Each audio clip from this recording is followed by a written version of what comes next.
Hey guys, what's up? This video is brought to you by Linode. If you guys are looking to get into web hosting, I've been using Linode for all my websites for the last 8 years. They have a new product called Linode Object Storage that you guys might want to take a look at. They actually have free storage all the way until May 31st of this year, 2020. This is my own personal Linode account. You can see that I'm eligible for this upgrade, and I can just simply add a bucket, pick a region that I want it to run out of. And there's regions all over the world, by the way. So if you guys need a lot of data storage for things like machine learning or artificial intelligence projects, make sure you give that a look. There's also a $20 discount in the link below. Hey guys, what's up? So in this video, I want to talk about the web development journey.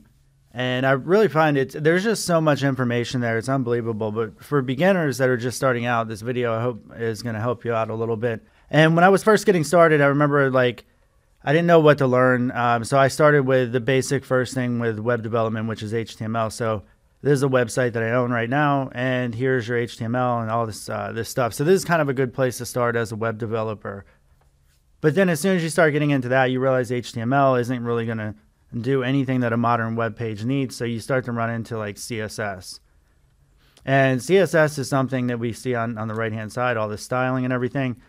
And when I was getting started with CSS, I remember there was this book, I think it was CSS 3.0, The Hidden Manual, or Missing Manual or something like that. But that book was like life-changing for me, because once I was able to capture the box model with CSS, and I understood margins and padding, and you could see this is the box model here, so every single element has paddings, borders, margins, and understanding how all that stuff works, as well as things like floats. We used to have to use floats all the time. And then like when we started dealing with floats and all that stuff, we started realizing, hey, writing all this stuff from scratch sucks. So we started using Bootstrap, and then Bootstrap has its own complexities that you need to learn. And then eventually we're like, the columns-based stuff with Bootstrap is getting old. Now we need to use Flexbox. So modern day CSS, we're now using all of our layouts and this Flexbox stuff, which makes your life a lot easier. But it's a whole new range of skills that you have to learn. And being in the game a long time, I think it really you benefit from learning all the old ways of doing stuff, because even if you're doing things in just a new way going forward, you're always going to run into legacy code out there. And just, it's amazing how quickly web code becomes legacy code. So trying to get up to date with all this web development technology it's really mind-boggling, because we haven't even really touched on JavaScript. I mean, JavaScript itself is a rather complicated language in the way that it's written. So because of that, we now have things like TypeScript.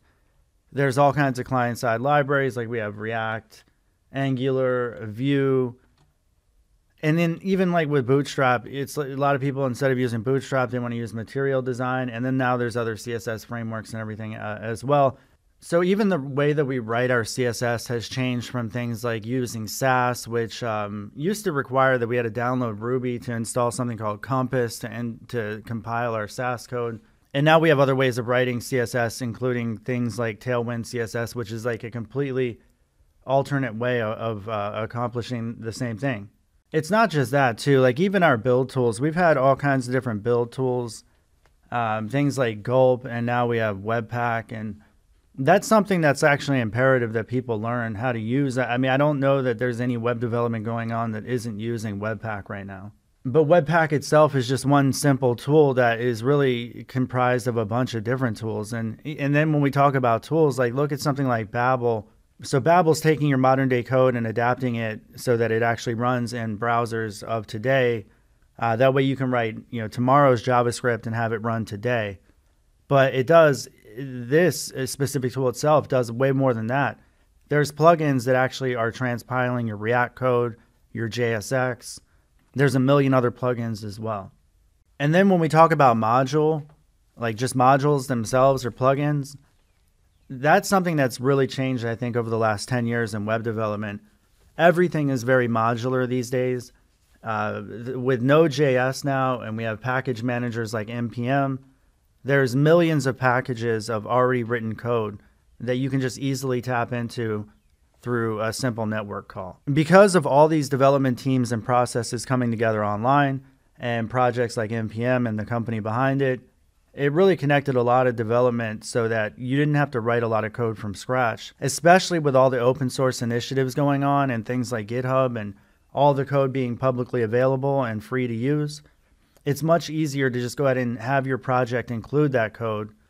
So now we have this very much like tangled, connected way of doing web development now with this modular system.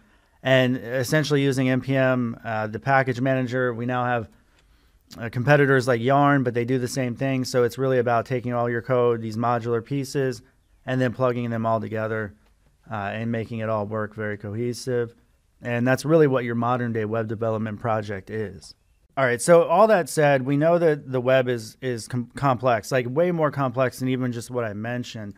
I didn't even get into like really when you get into server-side stacks, databases, network calls, things like AJAX, JSON data, XML, RESTful APIs. There's just a ton that you need to digest. But like, how do you learn all that stuff? And there's an old phrase. It's like, how do you eat an elephant? You do it one bite at a time.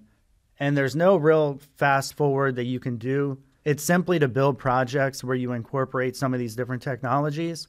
The more you're able to click all these pieces together, it just simply comes together. And then eventually over the months, the years, you look back and you're like, damn, I really did start to eat that elephant. If not the full thing, you start eating major chunks of it, which is kind of gross.